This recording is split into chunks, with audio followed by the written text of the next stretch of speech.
In the history of the NFL and the Associated Press's handling of the Most Valuable Player award, there have been some times where the boys voting got it completely wrong. It's uncommon, but it does happen, especially when they appear to give the prize to Peyton Manning by default if no other quarterback is deserving of a vote. We adore Peyton Manning, and we admire him for what he accomplishes as a quarterback and a de facto offensive coordinator, but no player in NFL history has received more honors solely because of the national media's adoration for them than number 18. As a result, these are the 10 most egregious occurrences of the wrong player getting the NFL MVP award. Starting with 1997's Brett Favre tied with Barry Sanders.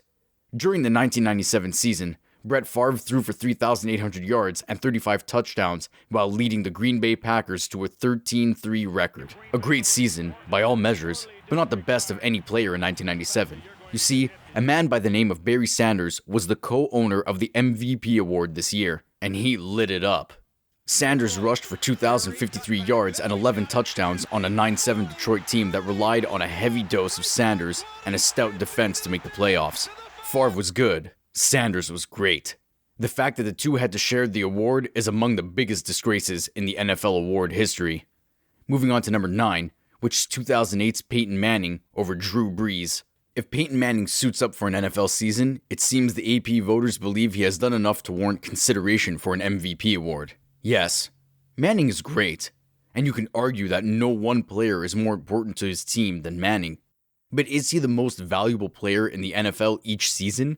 In 2008, Manning was handed the award after a 12-4 season in which he tossed 27 touchdowns and over 4,000 yards passing. A good season for Manning. Drew Brees, on the other hand, was electric.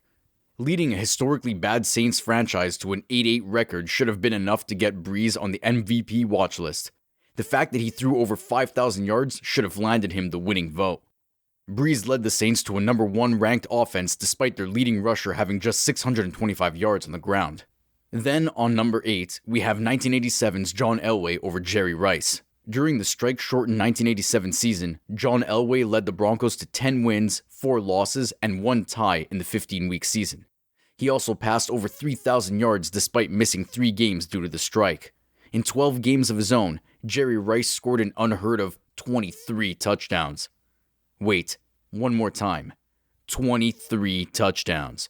I literally have no idea how anyone could see the numbers here and vote for Elway over Rice, but they did. On our number 7, we've listed down Peyton Manning over Chris Johnson in 2009. In Peyton Manning's second straight MVP season, he scored 2,000-yard rusher Chris Johnson of the division rival Titans for the AP's MVP award. Why? Because he's Peyton Manning. And the NFL's 6th all-time 2,000-yard rusher is not good enough to top a 33-touchdown season by Peyton Manning. Do you sense the sarcasm? Manning's 2009 season was all trackable statistics, very average for him. The Colts did finish with a 14-2 record after starting the season with 14 straight wins, but that was a team effort and not all on the right arm of Manning. But he got the credit for it. Someone owes Chris Johnson an MVP award. What do you say? Now on the next number, we have selected 1982's Mark Moseley over Dan Fouts. During the strike-shortened 1982 season, the NFL writers had little to go on when deciding who their MVP would be. So they chose a kicker. Mark Moseley was a great kicker, and the Redskins were a great team that season, but Dan Fouts deserved the trophy. In 9 games, Fouts topped 2,800 yards passing and threw 17 touchdowns in leading the Chargers to a 6-3 record. Fouts would be named an All-Pro and a Pro Bowler, but he was robbed of an MVP award. Then comes Rich Gannon over Priest Holmes, our number 5 from 2002. No one loves Rich Gannon as much as we do, but he did not deserve the MVP award in 2002. Someone else in the AFC West did. Priest Holmes' first season in Kansas City under Dick Vermeil was simply beautiful. He recorded a career-best 1,615 rushing yards, 672 receiving yards, and 24 total touchdowns in 2002. Those numbers would hold up against any season in NFL history in terms of best overall performance by a running back.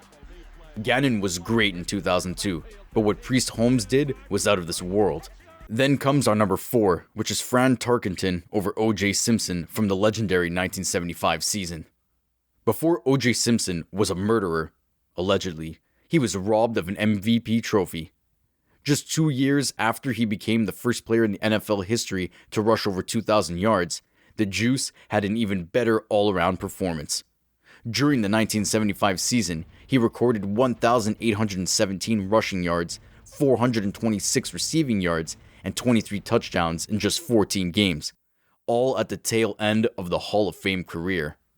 Fran Tarkenton had a good season, but he did nothing groundbreaking during the 75 season. Now, moving to our number 3, which was a very harsh decision of Joe Montana over Randall Cunningham in 1990. For those who can think back to the NFL in 1990, and you will see the landscape dotted with pocket passers like Joe Montana, Dan Marino, and Boomer Esiason. Before Randall Cunningham came onto the scene, the NFL had never seen a successful running quarterback. The ultimate weapon changed that. Cunningham posted a career-best 942 rushing yards with 3,466 passing yards and a 35 total touchdown in what was an MVP-worthy season. Joe Montana received much of what Peyton Manning enjoys today in that he was almost the default choice as MVP. Then on our second last number, the second worst NFL MVPs was Brett Favre over Emmitt Smith from 1995. Brett Favre was quite the MVP thief back in the mid-90s, especially from all-time great running backs. In 1995, Emmitt Smith was at his peak and posted a career season. His totals of 1,773 rushing yards, 375 receiving yards, and what was an NFL record 25 touchdowns could stand up against the best rushing seasons of all time. In all fairness, Favre did have one hell of a year in 1995, but it was not on a level with Smith's all-time season.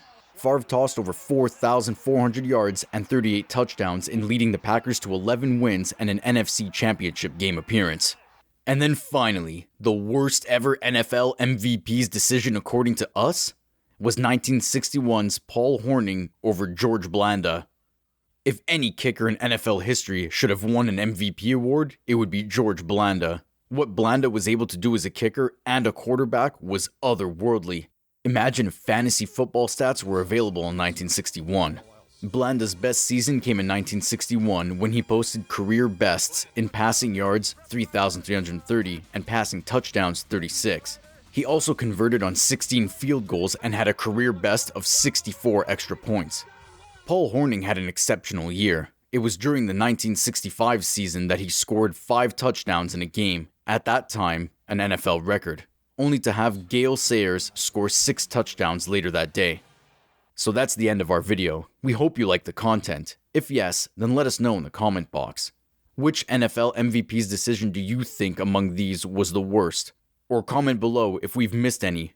If you want to see more of such videos, then do like and subscribe to our channel and press the bell icon not to miss any videos. See you in the next one, and until then, goodbye.